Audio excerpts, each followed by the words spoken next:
He opened the file like it was just another case, routine, predictable. But 30 seconds in, his hand started trembling. 1 page later, he stood up, closed the folder, and walked out. Never came back. No badge, no explanation, just gone. What did he see that broke a man trained to face monsters? What was written that made even the system back off? If you're still watching, I'll show you why you are.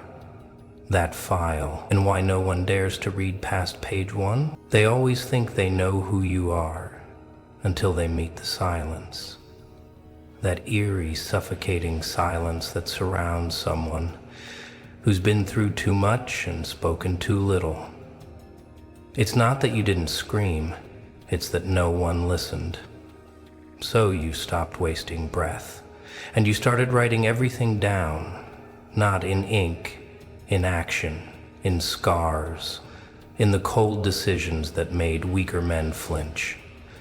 That file wasn't written on paper, it was carved into you. And the detective? He didn't quit because of what he saw, he quit because he felt it. There's something unsettling about a person who doesn't need to raise their voice to shake a room. You walk in calm, unreadable, polite even, and yet every eye locks on you like some part of them knows. They've just entered a room with a loaded weapon, wearing skin. That's what page 1 hinted at. That's why the man who cracked serial killers for breakfast couldn't make it past a single paragraph. Because that page wasn't a confession, it was a warning. And here's the part that really messes with people. You never asked to become this. You didn't choose the betrayals, the abandonment, the fake apologies. You didn't wake up one morning craving revenge. Life handed you the blade and said, figure it out. So you did. You figured out how to stitch your own wounds, how to stand up while bleeding, how to smile while everything burned behind your eyes. But yeah, sure, you were the villain. Because healing in public looks a lot like vengeance when people only remember the version of you they could control. Still watching? Good, because we haven't even scratched the surface. Ever wondered what it's like to be the quietest person in the room, but also the most dangerous? Not because you're planning to destroy everyone, but because they know if you did, it would be poetic, efficient, and probably well-deserved. Here's the crazy part. Your story doesn't start with a war room or some master plan. It starts in kitchens, hallways, quiet text messages, people taking advantage of you one micro-cut at a time, until one day you stopped bleeding, you turned cold. Not cruel, not evil, just clear. Crystal clear about who deserved a seat at your table. Spoiler, it wasn't most of them. You started observing, not reacting. You became a forensic analyst of energy, fake smiles, half apologies, shaky loyalty. You saw it all, stored it, labeled it.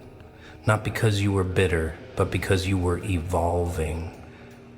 That's the thing about people who get pushed too far. They don't explode, they calculate. And when you finally made your move, it wasn't loud, it was surgical, precise, quiet enough to make them wonder if they were imagining it. But they weren't. You just became fluent in silence, and fluent people don't need subtitles. Page 1 didn't have blood. It didn't need it. It had timestamps, patterns, consequences. Every lie mapped, every betrayal cataloged, and all of it pointing to one unspoken truth. You may have been underestimated, but you were never unarmed. Still here? Then buckle up, because what's coming next? It's going to show you why some people don't break, they adapt. And that's way more terrifying. There wasn't a grand moment, no lightning strike, no orchestra swelling as you decided to change. Honestly, it was quieter than that. It was another night where your phone didn't buzz back, another time they laughed when you were serious, another lie delivered with a smile so polished you almost believed it. Almost. That's when the switch flipped, not in rage, but in clarity.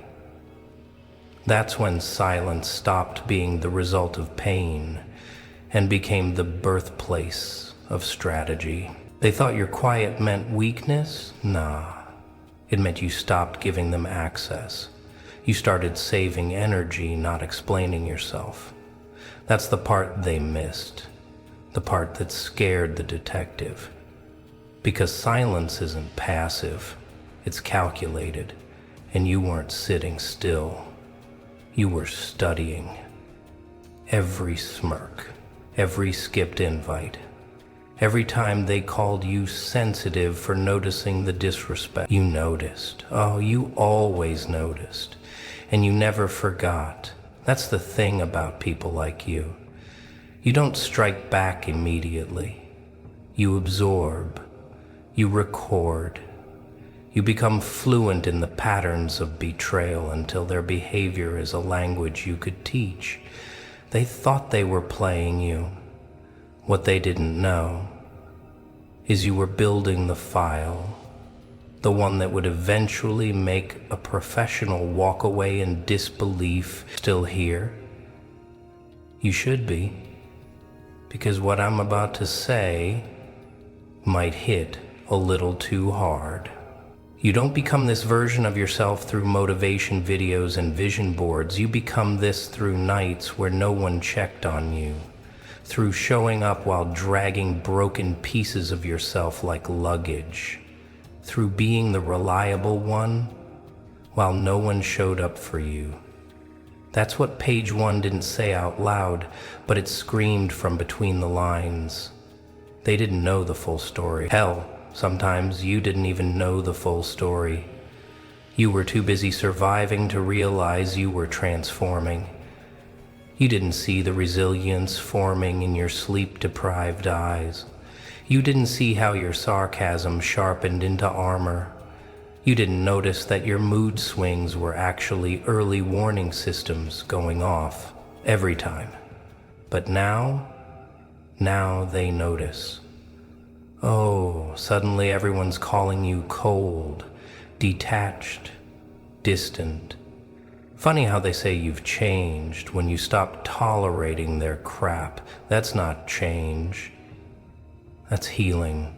Loud, unapologetic, overdue healing. And healing doesn't always look pretty. Sometimes it looks like blocking a number and deleting the apology you'll never get. Sometimes it looks like not replying, not attending, not explaining, just disappearing from places that never deserved your presence in the first place. That's what shook the detective. You weren't chasing validation, you weren't angry, you were calm. Calm in a way that only comes from surviving the worst and choosing peace over performance. Still watching? Good, because this next part, it's when the scars begin talking back. And trust me, what they have to say is gonna change everything. No one asked where the bruises were when they couldn't see them.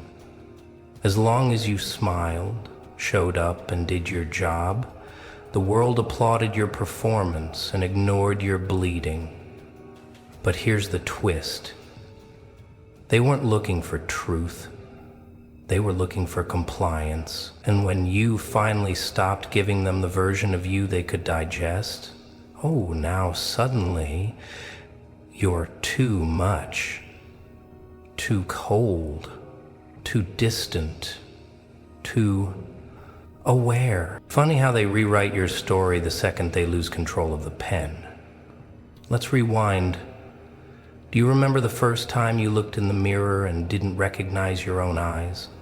That blank stare, the one that said, "I'm still here, but damn, I'm tired of pretending." Yeah, that moment. It's not dramatic, it doesn't come with violins. It's quiet. It's a Wednesday. Maybe you just spilled your coffee or missed the bus, but something in you snaps. Not in rage, but in exhaustion. And you realize, oh, they don't get it. They never did. That's what the detective read between the lines. He didn't see crimes, he saw patterns. Pain weaponized, emotions filed like evidence. And that's what scared him. Because you weren't unstable, you were organized, emotionally disciplined. And that's lethal in a world that feeds off your outbursts. See, they expect you to scream, to cry, to beg. That's predictable, that's controllable. But when you go silent, when you start stacking your pain like poker chips, that's when they panic. Because now you're playing a different game. And you're playing to win. You didn't just survive chaos. You adapted to it. You made chaos your lab. While they were gossiping, you were sharpening. And when they left, thinking they broke you, you didn't crumble. You documented. You turned every why me into watch me. That file didn't scare him because it was violent. It scared him because it was truthful. You weren't the villain in the shadows. You were the quiet storm they created. And they had no idea what you were becoming while they were busy underestimating you. Now let's talk about those scars. You know the ones you joke about because that's easier than admitting they still sting. The ones that make you flinch at compliments because kindness feels foreign now. Yeah, those. They aren't just reminders, they're blueprints.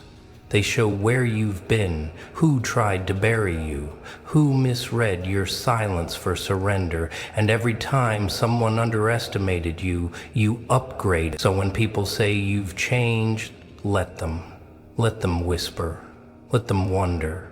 Because here's the truth, they never knew you. They only knew the version of you that tolerated their nonsense.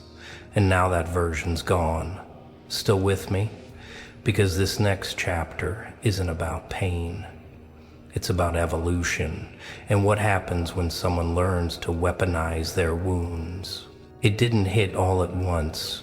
There was no thunderclap, no big speech in the mirror. Just a strange quiet. You stopped chasing, stopped explaining, stopped needing to be understood. That's when the shift happened. Quietly, without ceremony, you stopped asking for a seat at their table and started building your own. The ones who used to ignore your messages, they're scrolling your feed now, trying to decode the blueprint they were too blind to see when it was handwritten in front of them. Funny, isn't it? The moment you stopped giving them access is the moment they realized you were never ordinary. You just hid it well. This stage of your life wasn't about payback. It was about leveling up so far, so ruthlessly, that their names didn't even echo in the rooms you now walked into. Every late night, they thought you were crying. You were plotting. Every time they thought you went quiet, you were evolving. Call it cold, call it calculated, but let's be real. They had every chance to walk with you. They chose to stand in your way. You didn't become powerful because of compliments or applause. You became powerful because of neglect. They left you alone long enough for you to meet the version of yourself that doesn't need validation to breathe. And let me tell you, once you meet that version, it's game over for the old you. The detective saw this on page 1. Not just the trauma, but the transformation. He didn't just read about heartbreak or setbacks. He read about the awakening, the subtle moments when you stopped breaking and started bending the world to your rhythm. That was the part he couldn't unsee. You remember the first time someone underestimated you and you didn't correct them? You let them. You let them laugh, dismiss, belittle, and then you went to work. Because explaining your worth is exhausting. Showing it, that's where the real fun begins. Your revenge wasn't loud, it was execution, discipline, silence. That's what made it hurt. They never heard the gears turning. They didn't see the hours you put in while they were partying, while they were mocking you. And when the results came, they couldn't trace it back to a single scream. Just stillness. Just the look in your eyes that said, you had your chance. That file wasn't a list of mistakes, it was a timeline. And the scariest part? Every red flag they threw at you became a red carpet you used to walk into your purpose. Still watching? Then lean in, because what's next isn't just about rising. It's about turning every scar into strategy. There's a moment in every game where the rules stop mattering, because the player knows the board better than the maker. That was you. You didn't just adapt to their system. You learned it, hacked it, then rewrote it to favor you without anyone even realizing the rules had changed. And the best part? You never needed applause. You were too busy making sure the people who used to laugh didn't even qualify to play anymore. You became surgical. While they were messy with emotion, you got precise with intent. They used to test your patience. Now you test their patterns. It's not personal anymore. It's mathematical. If someone lies once, that's noise. Twice, that's a pattern. 3 times, that's your cue to exit. Silently, before they even notice the cold draft from the door closing behind you. Still paying attention? You should be. Because this wasn't a fluke. You trained for this. And not with cute little podcasts and Pinterest quotes. I'm talking real world, bruises you don't post type of training. When your plans fell apart, you rebuilt. Without sympathy, without fanfare. While everyone else was crying over spilled validation, you were building something unshakable. Your mindset turned into steel. You ever been in a room and known instantly who's real and who's rehearsed? That's you now. You scan energy the way some people check for exits. Not because you're paranoid, but because you've learned. People say they change, but habits leave footprints. And you've gotten real good at spotting muddy shoes. That's why the detective backed off. It wasn't what you did, it was how you thought. Your file didn't outline chaos, it outlined control. Not control of others, but of yourself. And when someone has full control of themselves, that's terrifying to people who can't even control their own reactions to a meme. Let's talk tactics, because you weren't just surviving. You were designing. You knew who to stay quiet around, who to bait into underestimating you, and who to disappear from before the fireworks. They thought you were impulsive? Nah. You were patient. You let them dig their own holes while you studied the terrain. And just when they thought you were predictable, boom. You moved different. You switched up. You said nothing for months, then executed in a way that made people rethink every conversation they ever had with you. Efficiency became your love language. By the time they realized what happened, you were already 5 steps ahead, sipping coffee like nothing happened, probably wearing sunglasses indoors just for the drama of it all, because now you don't just win, you win with silence. And silence has never been so loud. Still here? Good. Because what's coming next isn't about proving them wrong anymore. It's about making sure no one ever dares to write you off again. Some people only notice the storm when it arrives. They never see the pressure building, the sky shifting, the silence stretching thin before it snaps. That was you.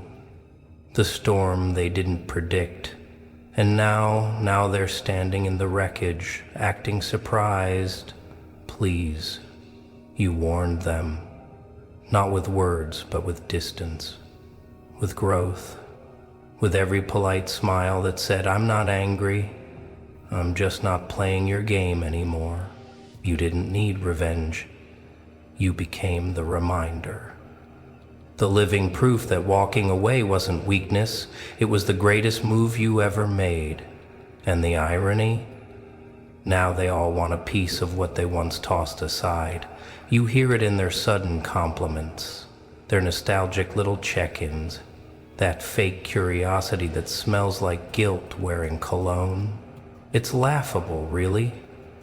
They didn't believe in you when you were grinding. Now they want to sit front row? No. They don't get a seat, they get a summary.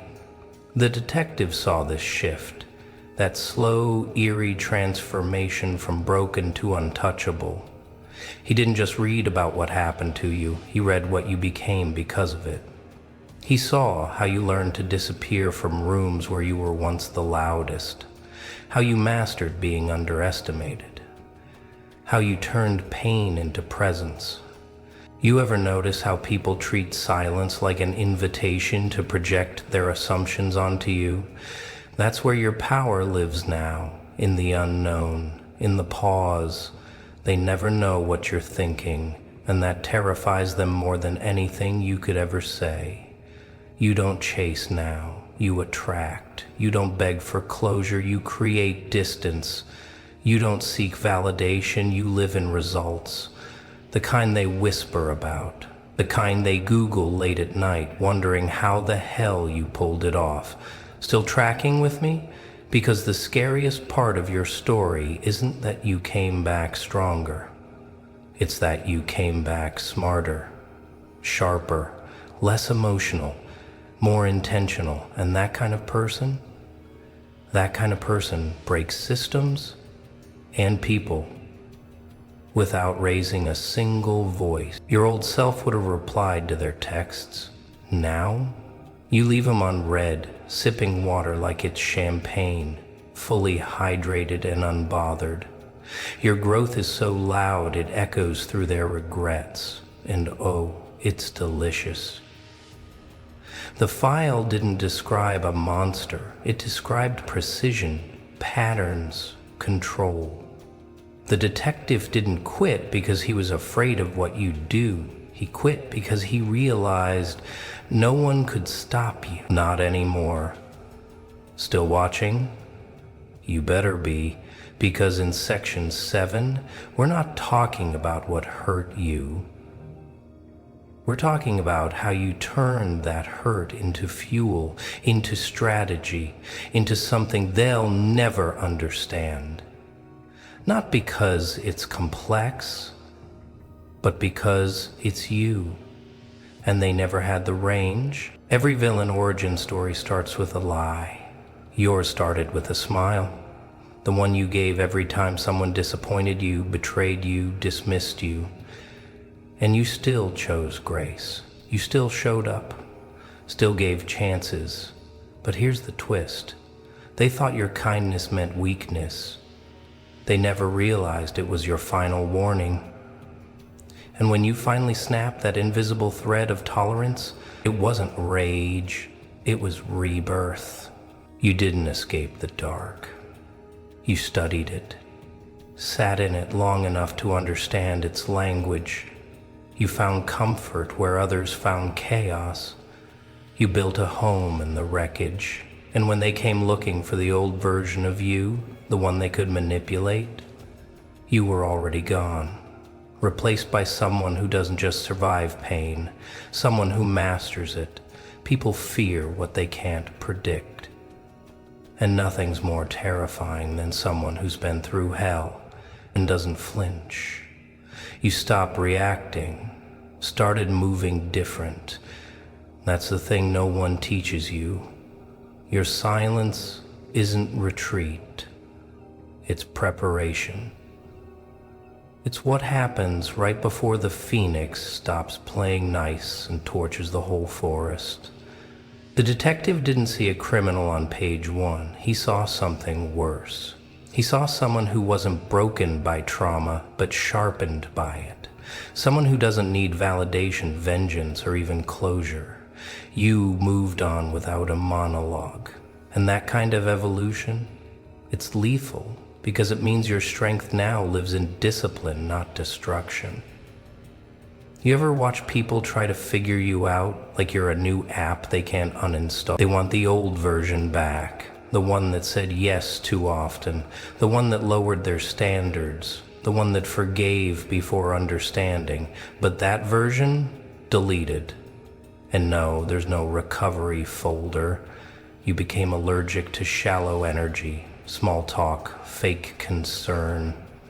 You walk into rooms differently now, not louder, but heavier, with a presence they can't explain, but they feel it. Like static before a storm. They smile, but their hands tremble a little. They sense it. You're not who you were. You're the aftermath. Still watching? Then take a breath. Because what's coming in the final section is the twist, the page that made the detective walk away. Not because he didn't understand you, but because for the first time he saw someone who did all of this alone and came out more powerful than anyone expected. They say everyone has a breaking point, but you didn't break, you didn't fold, you flipped. That file, the one that made a trained investigator drop everything and vanish, it wasn't soaked in horror, it was soaked in truth, raw, unfiltered, undiluted. Page 1 didn't scream, it whispered, and that whisper? It echoed louder than any gunshot ever could. What made him quit wasn't what you'd done, it was what you'd become. Because buried in that file wasn't a list of crimes, it was a mirror. A reflection of everything society's too afraid to admit. That some people don't get healed, they get reconstructed, upgraded, and the new version doesn't blink, doesn't flinch, doesn't ask for permission. That first page, it didn't start with your mistakes. It started with your clarity, your explanation, your cold, brilliant breakdown of everything you learned, while everyone else was too busy trying to survive the noise. You outlined your silence like it was a tactical blueprint, showed how every ignored message, every fake apology, every backstab turned into chess pieces. And you were the board. And there was one final line, the last sentence. That's what did it. Not a threat, not a confession. Just 5 words that hit like a bullet. I never needed saving. Boom. That's when he realized. You weren't a case file. You were a closing statement. An ending he couldn't change. A story that didn't need solving. Because you had already solved yourself. What's more terrifying than someone who figured it all out and did it alone? You made peace with your monsters, not by fighting them, but by learning their names. You don't fear the darkness anymore. You walk through it like it owes you rent. And the best part? You don't carry anger anymore. You carry awareness, calm, detached, lethal awareness. Now, look around. Really look. Notice who's nervous when you enter a room. Notice who suddenly respects your boundaries, not because they learned, but because they're scared of what happens when they don't. This version of you, it doesn't chase, doesn't beg, doesn't shrink. It walks in with presence, and when it leaves, it doesn't say goodbye, it leaves a void. You became the blueprint, not because you followed the rules, but because you rewrote them.